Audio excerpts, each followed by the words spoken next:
Hi there, my name is Jonathan Hart, and I'm not exactly sure the context of this video, but I guess it doesn't really matter. My mom, Margarita Hart, has asked me to film a short video extolling the virtues of homeschooling from an academic perspective. And I think I'm uniquely suited to this because I was homeschooled the majority of my life. I mean, I started in public school in kindergarten, then became homeschooled all the way up till 8th grade, at which point I demanded that I go to a normal school because, you know, that's what movies and TV led me to believe I wanted. And the drop in my level of education and happiness was precipitous. I mean, it was truly staggering, and I kind of consider it one of the great mistakes of my life, frankly, to have gotten away from homeschooling. And I could contrast myself well with one of my friends, Chris, who I feel is kind of who I would have been had I stayed on that path.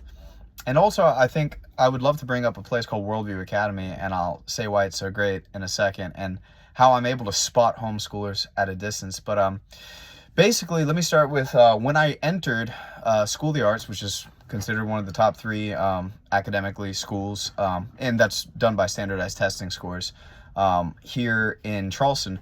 I was blown away because I was not a particularly bright or high scoring student at the homeschool co-ops I went to and things like that. And despite being in my intensely rebellious punk phase, we're talking full blown green mohawk, I was immediately one of the most well-situated students academically at that school. We took something called MAPS testing, which is a standardized test. I held the top score of it in all time up until I think 4 years ago, where my psychology teacher, Mr. Smythe, told me that a woman finally broke my score, a young woman. And I mentioned this to say I was a rebellious punk kid. I didn't care about these things.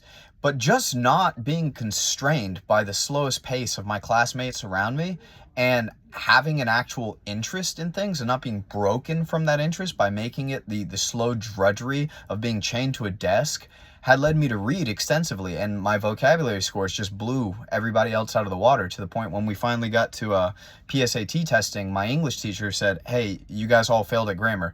Other than John, go ask him for some help with grammar." And everything I knew about grammar, I learned in 2 afternoons from my father homeschooling me.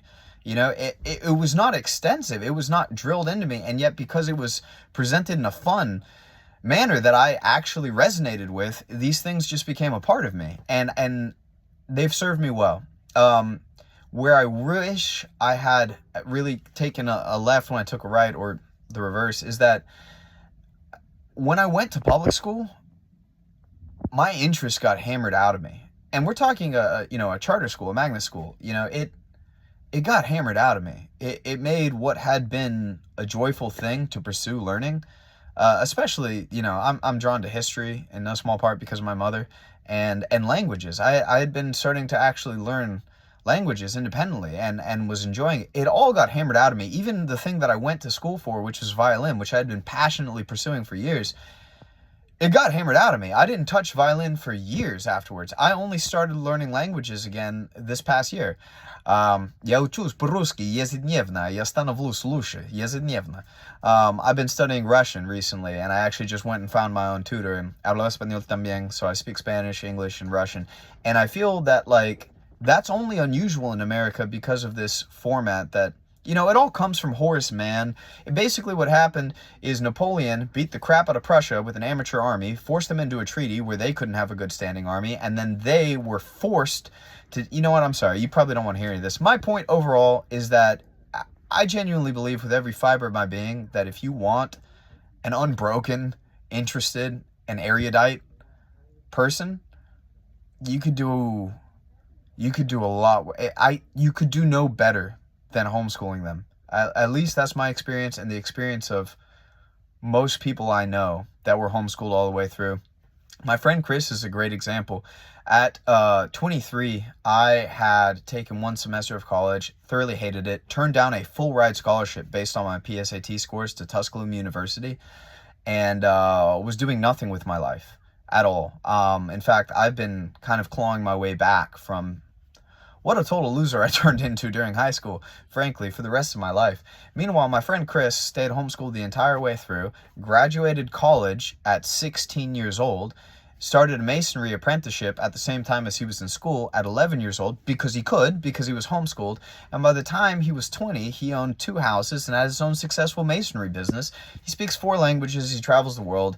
That's kind of your average homeschooler done all the way through. And I'm not really kidding about that. I remember, and I brought this up earlier, going to Worldview Academy and just being blown away. It's an academy that's, frankly, it's there to teach like apologetics more than anything and critical thinking skills. And I wasn't particularly interested in that.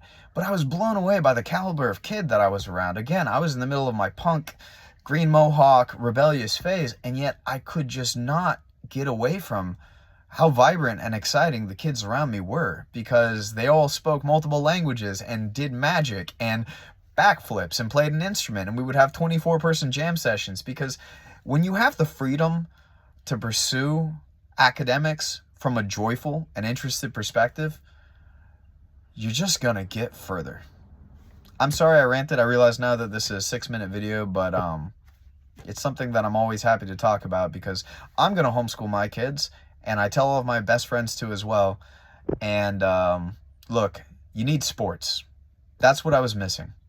You can't do homeschooling without being part of formal sports, or you will lack in social skills, as I sometimes do, and discipline, and the ability to compare yourself to others and realize that you are wanting and that you need discipline and hard work to drive yourself to where you want to be. And I didn't find that till much later in life with combat sports, boxing and jiu-jitsu, which I now coach, and it was a great shame in my life that I didn't find that earlier. But so long as you have sports, you can do nothing better for your children than homeschool them. That is my personal opinion.